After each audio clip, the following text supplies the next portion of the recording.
Hi, I'm Lisa Daly and I'm one of the intermediate guides. My main role is being a math guide for our students, and I teach what we refer to as integrated math.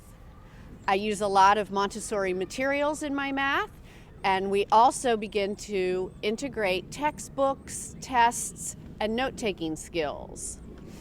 We cover all the topics from algebra through geometry, some algebra 2, depending on the level of the students. As always in a Montessori program, we are individualizing the education for each student and where they are. One of the other things that we do is spend some time working with inductive and deductive reasoning. These are great skills that students can take with them wherever they go after Butler Montessori at whatever level. These are also critical life skills for learning how to find just the right way to solve each and every problem that they'll encounter in life.